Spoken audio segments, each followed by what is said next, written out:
Today's live webinar where we look at the ASX investment dollars for 12-month subscription.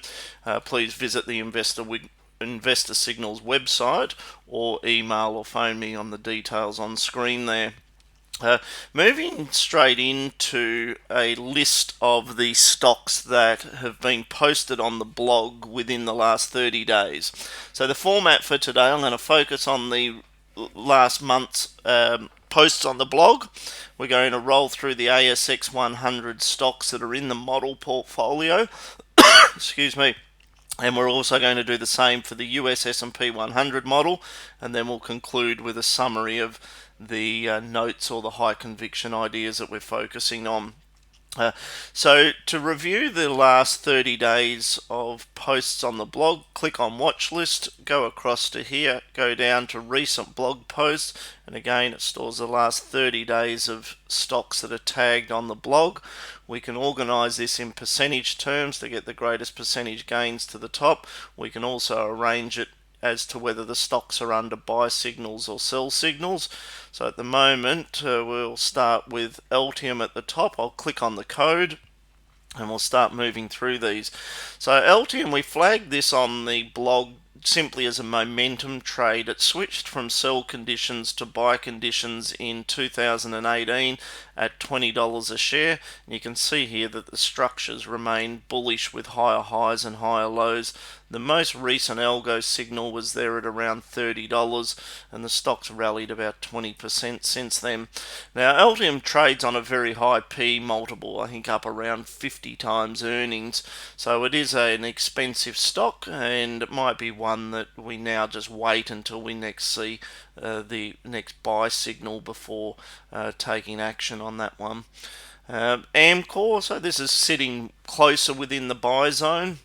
Amcor corrected from roughly $17 back down to $15.50. It's found a little bit of support there, and we can see here the short-term momentum indicators are starting to turn positive again. Amcor's got an upcoming earnings result which will help to provide a bit of clarity on what the business looks like post the merger with Bemis Group in the US. But to me it looks like Amcor could probably push back up and retest that $16.50 range, at which level you could either take profit or maybe just sell call options over it. Spark Infrastructure, so this is a new signal that we've had, and if we look at the history of it, it switched from sell conditions to buy conditions. So it was originally added into the model back there at around 220, rallied up to around 255, it's now pulled back to 230, and we've just had a buy signal in the last few days. Spark Infrastructure is an electricity retailer in South Australia, Victoria. I think they have a little over 5 million customers. The stock trades on about a 6.5% dividend yield. There's no call options, so it really is a play on interest rates. As long as rates stay low, then we should get another rally out of Spark Infrastructure. And a couple of analysts have just upgraded their outlook to Spark as well, which will probably help with a bit of positive sentiment around this turning point. If we look at the short-term indicators, they're starting to swing up as well. Kiwi Insurance. Now, normally QBE would underperform in an environment of low interest rates, and we're expecting US rates to move lower, not higher in the short term. So I think that is a drag on QBE, but the company has been restructuring the business, spinning off or selling off non-core assets, focusing on getting costs under control, improving margins. So this upcoming earnings result will be an important test for QBE. Structurally, the stock's created a higher high and a higher low. It switched from sell conditions to buy conditions in late 2018 at around $10 there. It's since rallied up, created a new high at 13, trough there at around $11, and to me the momentum certainly looks positive at the moment. We can see the indicators there in a strong uptrend. So QBE might be one that surprises, and maybe we see it push up to around that $13 level before it runs into resistance there again. Evolution Mining, now these gold stocks in Australian dollar terms have done very well. They're achieving sort of 1700 Aussie, the equivalent of 1700 Aussie dollars an ounce, which is helping to drive strong profits, but by any measure they're expensive and they've probably overshot a little. The last switch we had from sell to buy conditions here in Evolution was around $2.75. We had further confirmation of entry signals around $3.50. The stock's pushing $5. Whether we get another sell-off and an opportunity to buy back in again at around $4. Now the fundamentals there will be, if the US doesn't cut rates, then gold will probably pull back a little. So gold generally does well when interest rates are falling, and that's a function of the cost of carry. If you're getting nothing for your money in the bank, then gold looks more attractive as an alternative. As interest rates rise, then naturally gold not paying a dividend looks less attractive. So the key factor there to keep an eye on will be whether the Fed moves on US rates. Again, if they don't on lowering rates, then we'd expect to see a sell-off in gold and another buy on the dip opportunity there for some of these gold stocks. Suncorp, look, I think this is setting up in quite a positive way coming into the earnings result. So this is one that to me it looks like, with yield supported around 4.5-5%, we could maybe see this push back up through $14.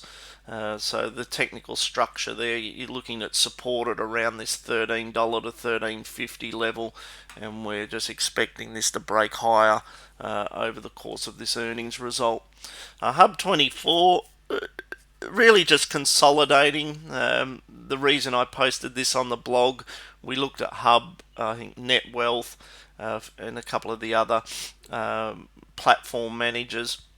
Hub at around sort of this $11 found support, but looking at the fundamental data, there's nothing there that particularly I find a strong investment case for Hub at the moment.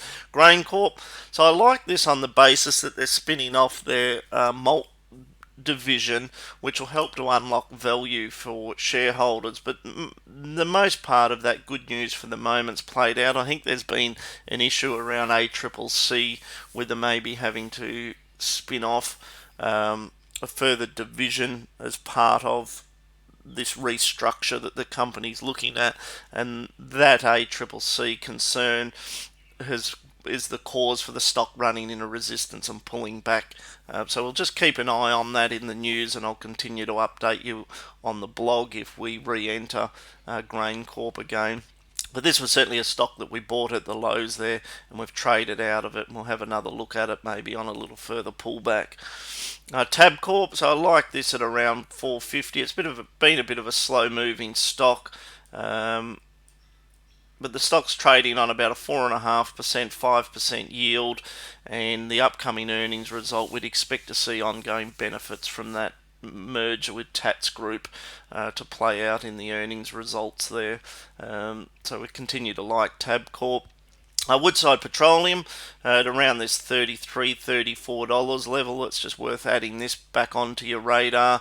The stock's corrected from 38 back down to 34. Should find support there. The production numbers were nothing inspiring, but energy prices should remain well supported, among other reasons. Obviously, the heightened tensions with Iran and probably provide some underpinning to oil prices at the current levels.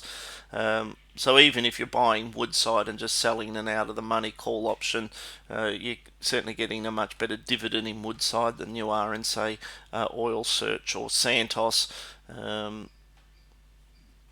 If we sort of look at the history here with Woodside, we switch from sell conditions into buy conditions, and but for the most part, I think Woodside moves sideways, but the dividend's attractive there. Downer EDI, support here at around $6.80. So I flagged on the blog that we're interested in this. It's created a higher high, a higher low. There's no call options over Downer. The dividend yield, I think, is compressed down to just under 4% or thereabouts. The stock's maybe got the potential to push back up, fill the price gap to $7.80. and wouldn't see it doing too much more than that over the course of this year. But that'll provide sort of the trading levels from sort of $7 back up to $7.80. Webjet, we're not doing anything here at the moment, but this was one that I flagged on the blog, just that we had a switch from sell conditions into buy conditions. If I was to see Webjet pull back down below this support of around 1260 in a weak market, happy to take a look at it. Oz Minerals, I'm attracted to Oz Minerals from the point of view of the increasing production. They're expanding their mine capacity, which will really play out over the next 2 to 3 years in higher production for both copper and gold. So for me, it's a buy on the dip. So we keep an eye on this, and I'll revisit it on the blog. We last had a switch from sell to buy conditions here in May at around $8. We traded the stock. We bought it around these levels. We've traded out of it. If we see the stock back down below $10, happy to take another look at Oz Minerals. GPT, I like this name. We've seen the stock wash out a little as a result of the rights issue the company did, and investors holding GPT sold stock on market to take delivery of the discounted rights issue. I think that's created a bit of short-term selling pressure here, but as we get into the back half of this year, and get closer to GPT's next round of dividends in December, I think you'll start to see money flow back in, and I'd be surprised if it doesn't create a new high in the back half of this year. So buying GPT at these levels is a high conviction call. Centre Group, less earnings growth than GPT, but Centre Group's on a 5.5% dividend yield, so relative to other areas of the market, I think from a dividend point of view it's attractive. Owning it, selling covered calls over it, you're getting about 10% cash flow from the call option and the dividends. Excuse me. BHP, it softened a little following the recent production numbers. Iron ore prices probably in general have just pulled back slightly. BHP, if we saw it back at under $40, I think it becomes a buy on the dip. It's switched from sell conditions into buy conditions there at around $35. So again, keep this on your watch list. I'll flag it on the blog, but any retracement back below $40 we'd see as a buying opportunity. Crown, there's a pretty damning article about Crown on 60 Minutes last night.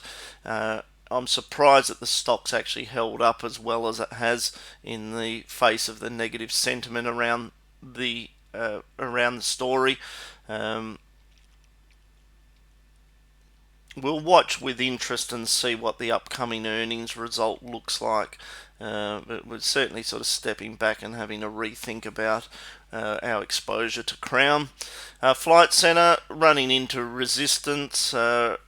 Generally, we've seen stocks with exposure to retail spending do well. If you think about JB Hi-Fi, Flight Centre, probably being two great examples. But we've taken profit now on Flight Centre. It's under sell conditions, so it's switched from buy back into sell. So we'll probably let this rally. I don't think there's too much more in it, and we'll take a look at it maybe later this year if we get a new higher low formation and another buy signal. Computershare's been a stock that I've been leaning on the short side of. It rolled over, made lower low, lower high, and we've seen the lower high pattern continue. My concern here with Computershare is that probably fair value for the stock ultimately is somewhere back down around $14-15. It's probably a little bit oversold at the moment, but I just don't see the company having sort of favourable tailwinds to help with earnings growth. Brambles, I like this business, but it's expensive. So Brambles, they've got the upcoming spin-off of their plastic pallet pooling business. But at a 2.5% dividend yield and generally a slowing global backdrop, like we're seeing US GDP slow, we've seen European GDP slow, maybe a slight slowdown in Asia. Just not sure what the case is for strong earnings growth here in Brambles, and it's one that we'd want to have a look at the upcoming earnings result before changing our view there. But for the moment it's under sell conditions, and again later this year if we saw a sell-off and a switch to algo buy signals, then we're happy to have a look at it on the dip. Rio's rolled over a little following the production numbers and just that slight softening in iron ore prices, but don't see too much downside risk there for Rio. Pendle, so this has been removed, so it was one that I'd commented on, but we had the sell signal there, and we're looking to get out of Pendle. CIMIC Group, this really disappointed. So this is an example of one that was on the watch list. I thought the longer term well, I still believe the fundamentals for the earnings for the sector that CIMIC operate in, with exposure to large scale infrastructure, is attractive. There was a Hong Kong based investment firm that accused CIMIC of sort of improper accounting standards. CIMIC denied it, but you're actually starting to see that now show up in CIMIC's latest earnings result, where they're flagging, I guess, cash flow issues or cash flow numbers that are quite different to where the business was at 12 months ago. And that negativity is what's playing out here at the moment in this lower low, lower high structure.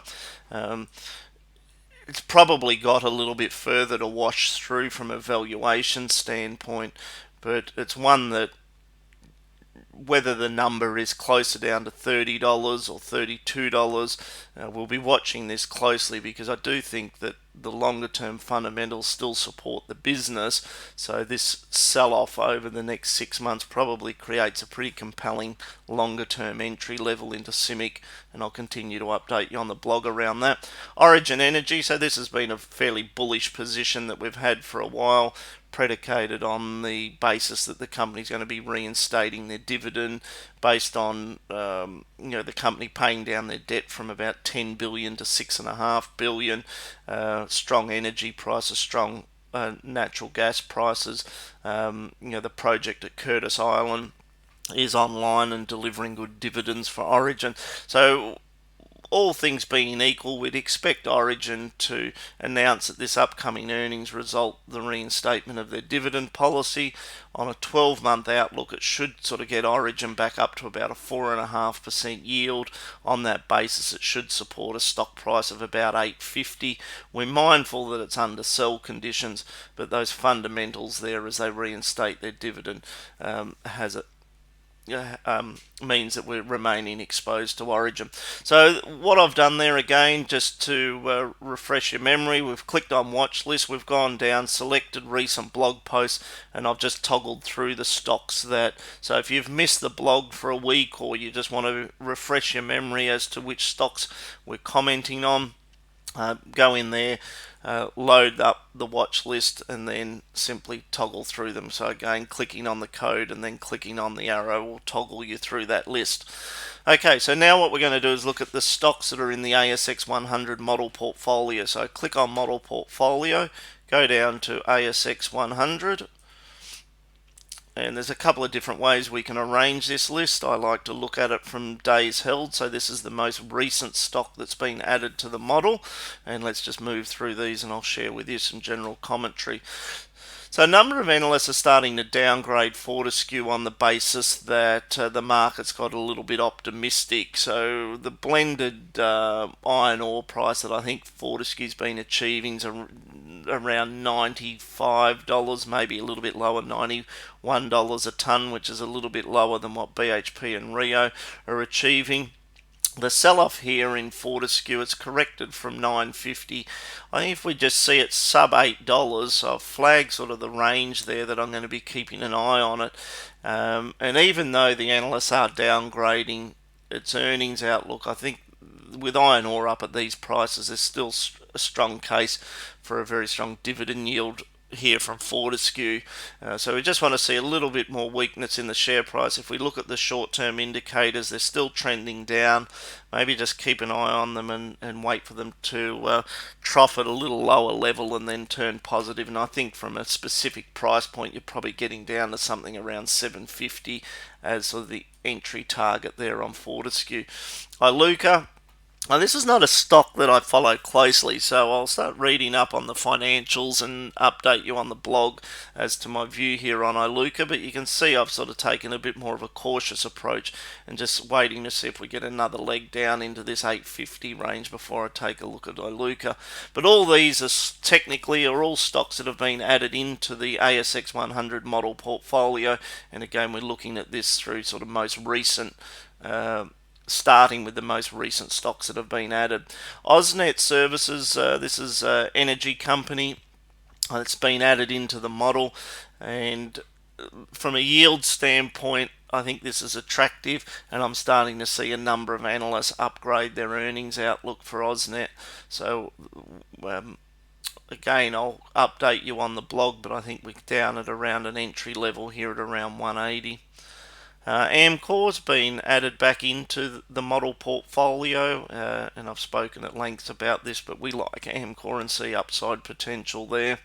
Downer EDI, upside to maybe $7.80, so that's, again, we're looking at all the stocks that have recently been added into the 100 model portfolio. Magellan Group switched from sell conditions to buy conditions there at $40 and has had an extraordinary rally higher. Insurance Australia Group switched from sell to buy there at around 750. A2 Milk was added into the model there at around $13. It's pushing up to $17. Suncorp switched from sell to buy there at around $12.80. Sydney Airports switched from sell to buy at around $7.30. AGL switched from sell conditions to buy conditions. Probably entry level was around $20 odd, which is about where it's trading at the moment, around $21. Owning AGL and selling covered calls, I don't get excited about the short-term earnings growth there in AGL. Oz Minerals switched from sell to buy, and it was added into the model there at around 9. NAB switched from sell to buy, so it's been in a downtrend for the last few years, and now it's switched to buy conditions.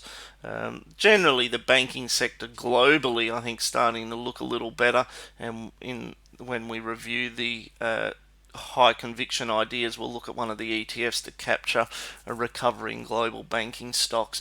BHP switched from sell to buy there at around $36. Tabcorp switched from sell to buy. See support there at around 450, but we don't quite like Tabcorp. Spark Infrastructure, so it's in the model, switched from sell conditions to buy at around 220, created another higher high, and as I mentioned, we're starting to see a number of analysts upgrade their outlook to Spark. QBE is under buy conditions, and we quite like QBE. Woodside Petroleum under buys. Cube Holdings, so this was switched from sell conditions to buy conditions there at around $2.30, stock now pushing $3.17. Goodman Group, one of the best performing property trusts, switched to buy conditions at around $10, now trading $14.80. Macquarie Group switched to buy conditions in late 2018 at around 110, now pushing 130. GPT was added into the model back here at around $4.80, and the stock's now $6.19. Even with the stock at these levels, I still see it as good value on a 12 to 24 month outlook. ResMed was added into the model portfolio at around $14, looking a bit expensive up here, but pushing up towards $19. ANZ, again, sort of, if we look back over the last few years, was making lower lows, lower highs. We're just starting to see a more bullish structure emerge. So our preference are ANZ, NAB and Macquarie within the banking space. Dexus switched from sell to buy there. Entry level was around $10, stock pushing 13. Scentre Group hasn't done too much, but I guess that's reflective of fairly low levels of earnings growth, which is why I suggested this is one that you could look to sell covered calls over to enhance the return. Vicinity, likewise, I don't get too excited about Vicinity as a property trust, but in a low interest rate environment, it's getting a reasonable amount of buying support. But a little like Scentre Group, don't see a lot of earnings growth there. Woolworths getting pretty expensive up here, compressing down to low 3% yield, 24-25 times earnings. If we look at the technical history, it's switched from sell conditions into buy conditions. They're at around $27, $28, now pushing 35. Seek was switched from sell to buy conditions. It's been a volatile ride there from it being added at around $8 or $19, $20. Pushed down, made a low of 16. We've had a strong recovery at the moment. We're slightly ahead on Seek. And there we are back to Altium. So just to look at the top 100 model, so we toggled through it from days held. So we moved through from the stock that most recently added, which is Fortescue, through to the stock that's been in there the longest, which is CSL. Actually, I might have stopped short there. I think we got up to Altium, so I think I missed a couple of stocks. So Evolution, REA Group switched from sell to buy there at around $70, now pushing $98. JB Hi-Fi switched from sell to buy, getting expensive up here at $30, so would be one that would look for a pullback and the next buy signal as an opportunity here. But JB Hi-Fi, as I mentioned, sort of the market's been searching out exposure to retail spending, and Flight Centre and JB Hi-Fi has been sort of a recent beneficiary of that. Reliance Worldwide has been a stock that's underperformed in the model. Crown Resorts, we covered that. Charter Hall switched from sell to buy, and it's obviously done very well. Sol Patterson switched from sell to buy, and it's done well in the model. ASX switched from sell to buy conditions back in 2016 at $50. It's now pushing up towards $90. Northern Star's been the best performing stock in the model portfolio by a wide margin, and as has CSL. So if we go back to the model portfolio and scroll down, we can see that CSL was originally added in 2015. It's up 163%. It's been in there for 1,500 days. Now, to make sure you get notified when a stock's added or removed from the model portfolio, you just want to make sure that that envelope's turned on green, and that'll ensure that you get the email notification. All right, I'll move through the US model quite quickly. So we'll just click on US S&P 100, days held, and let's move through these. So we're about halfway through US earnings season at the moment. Gilead Sciences was added into the model here, and we're looking for positive momentum to begin building there. Raytheon, I added a comment on the blog today about Raytheon. This is a big US military technology and defense company. They're merging with United Technologies next year, and I think that really is going to help to unlock value for shareholders, and this is one that I view with a high conviction. It was added into our US model portfolio only a week or so back when it switched from sell conditions into buy. Celgene is added into the US model. Netflix is back in the model. Comcast, which is obviously one of the companies that are competing in the streaming war. You've really got Netflix, Disney, Comcast, and AT&T as the entities that will end up being sort of the leaders within that streaming TV service. But Comcast was added into the model there at around $40. Oracle, it was added in the model there at around $50. Simon Property Group added into the model. BlackRock, so it was added into the model here at around $415, pushing back up towards almost $500. Texas Instruments has done very well, switched from sell to buy conditions, pushing $130 at the moment. Berkshire Hathaway switched from sell to buy here at around $200, and it's looking quite good there, so it's one that we'd expect to see this move higher off the back of the upcoming earnings result. Google, so interesting here, Google delivered terrific revenue and profit growth, and the company's buying back $25 billion worth of their shares, which I think underpins the share price, so we're attracted to Alphabet and see that as a high conviction buy. Um, Chevron Corporation switched from sell to buy conditions there at 115, so that's been added to the model. Philip Morris, we like this. It's switched from sell to buy conditions there at roughly $75-$80, pushing higher. Boeing have some concerns here. I think whilst it's under buy conditions and it's in the model, I think in reality the issues that are going to face Boeing from settlements around the 737 MAX are really yet to be fully factored into the share price. And I think we see this actually trade much lower, but over the course of the next 6 months that sell-off will create a good long-term buying opportunity for Boeing. Starbucks, this has just had an extraordinary run from a switch from sell conditions there to buy at around $60, now pushing almost $100. Merck switched from sell to buy conditions there at around 70, now pushing just a little over 80.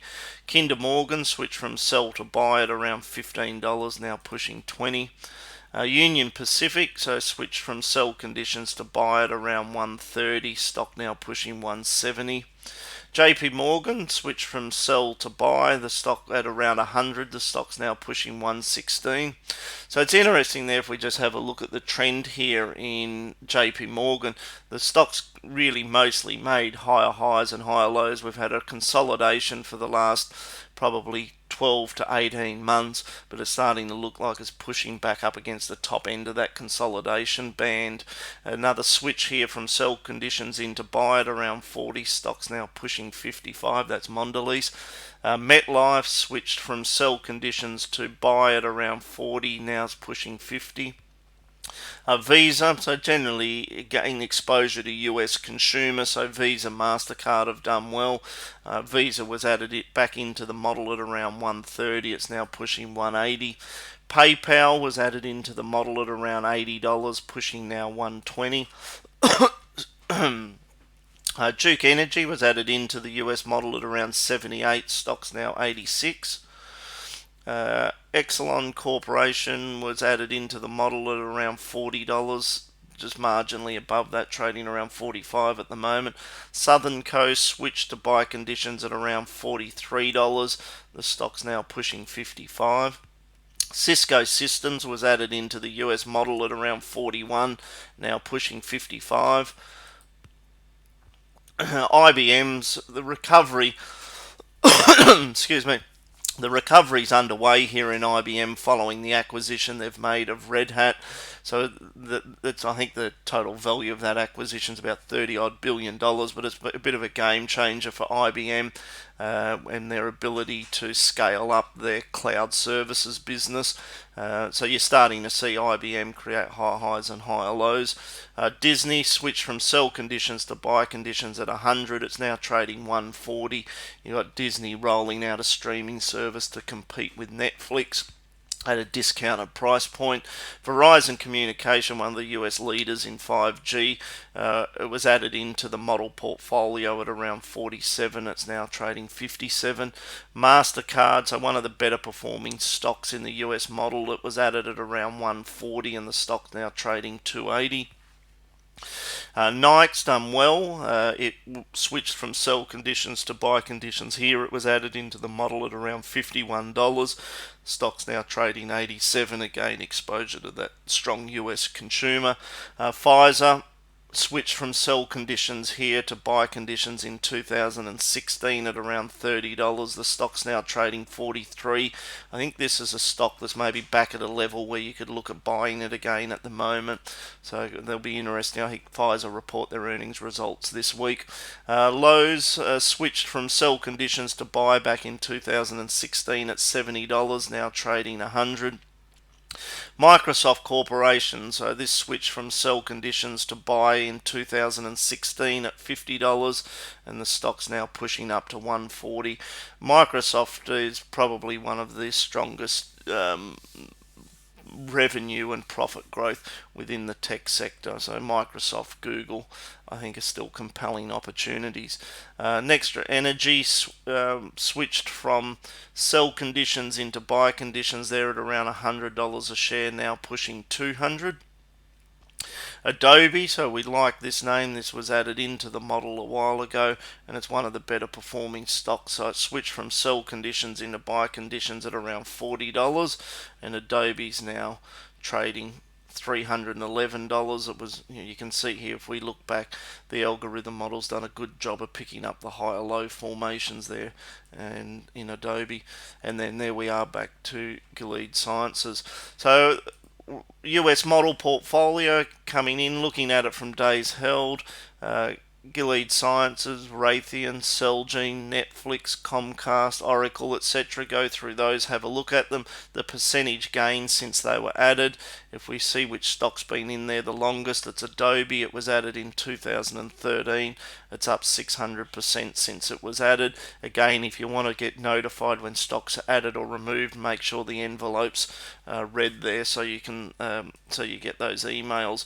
All right, so to conclude, what I want to do now is we'll have a quick look at the performance of these models. So on the website now, if you come in, you can click on the home, go to the new managed fund that we've launched, and the managed fund tracks all the stocks that are in the algorithm model. If we have a look at the 5-year average performance, the Australian model has actually done slightly better than the US, delivering 17%, the US up 15%.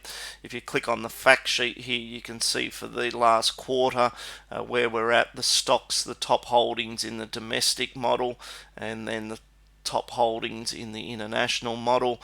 And if you'd like to know more about the managed fund, then please email or give me a call. And we'll conclude today's webinar with a look at the notes. So these notes will be attached to the replay of the recording.